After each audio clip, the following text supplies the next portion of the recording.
রাসূলুল্লাহ সাল্লাল্লাহু আলাইহি ওয়াসাল্লাম বলছেন, লা সালাতা লিমান লাম ইয়াকরা বিফাতিহাতিল কিতাব।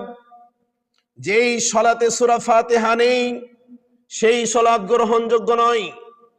যেই সালাতে সূরা ফাতিহা নেই সেই সালাত গ্রহণযোগ্য নয়। লা সালাতা লিমান লাম ইয়াকরা বিফাতিহাতিল কিতাব। যেই সালাতে সূরা ফাতিহা পড়া হবে না সেই সালাত গ্রহণযোগ্য হবে না। এই সালাত ফরজ সালাত হতে পারে, এই সালাত নফল সালাত হতে পারে, জানাজার সালাত হতে পারে, ঈদের সালাত হতে পারে।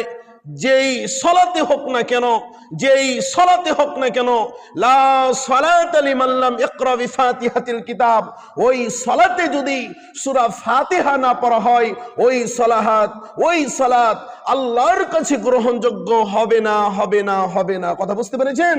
কাজেই সূরা ফাতিহা প্রতিটা সালাতে, হোক ফরজ সালাত, হোক নফল সালাত, হোক সুন্নাত সালাত, প্রতিটা সালাতেই সূরা ফাতিহা পড়া বাধ্যতামূলক, অবশ্যই আপনাকে পড়তে হবে।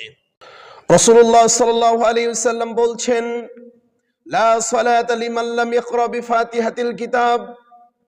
যেই সালাতে সূরা ফাতিহা নেই সেই সালাত গ্রহণযোগ্য নয়। যেই সালাতে সূরা ফাতিহা নেই সেই সালাত গ্রহণযোগ্য নয়। লা সালাতা লিমান লাম ইয়াকরা বিফাতিহাতিল কিতাব। যেই সালাতে সূরা ফাতিহা পড়া হবে না সেই সালাত গ্রহণযোগ্য হবে না। এই সালাত ফরজ সালাত হতে পারে, এই সালাত নফল সালাত হতে পারে, জানাজার সালাত হতে পারে, ঈদের সালাত হতে পারে। যেই সালাতে হোক না কেন, যেই সালাতে হোক না কেন, লা সালাতা লিমান লাম ইকরা বিফাতিহাতিল কিতাব, ওই সালাতে যদি সূরা ফাতিহা না পড়া হয় ওই সালাত আল্লাহর কাছে গ্রহণযোগ্য হবে না, হবে না, হবে না। কথা বুঝতে পেরেছেন? কাজেই সূরা ফাতিহা প্রতিটা সালাতে, হোক ফরজ সালাত, হোক নফল সালাত, হোক সুন্নাত সালাত, প্রতিটা সালাতেই সূরা ফাতিহা পড়া বাধ্যতামূলক, অবশ্যই আপনাকে পড়তে হবে। রাসূলুল্লাহ সাল্লাল্লাহু আলাইহি ওয়াসাল্লাম বলছেন, লা সালাতা লিমান লাম ইয়াকরা বিফাতিহাতিল কিতাব। যেই সালাতে সূরা ফাতিহা নেই সেই সালাত গ্রহণযোগ্য নয়। যেই সালাতে সূরা ফাতিহা নেই সেই সালাত গ্রহণযোগ্য নয়। লা সালাতা লিমান লাম ইকরা বিফাতিহাতিল কিতাব। যেই সালাতে সূরা ফাতিহা পড়া হবে না সেই সালাত গ্রহণযোগ্য হবে না।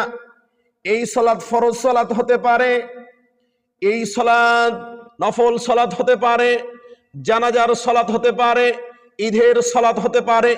যেই সালাতে হোক না কেন, যেই সালাতে হোক না কেন, লা সালাতা লিমান লাম ইকরা বিফাতিহাতিল কিতাব, ওই সালাতে যদি সূরা ফাতিহা না পড়া হয় ওই সালাত আল্লাহর কাছে গ্রহণযোগ্য হবে না, হবে না, হবে না। কথা বুঝতে পেরেছেন? কাজেই সূরা ফাতিহা প্রতিটা সালাতে, হোক ফরজ সালাত, হোক নফল সালাত, হোক সুন্নাত সালাত, প্রতিটা সালাতেই সূরা ফাতিহা পড়া বাধ্যতামূলক, অবশ্যই আপনাকে পড়তে হবে।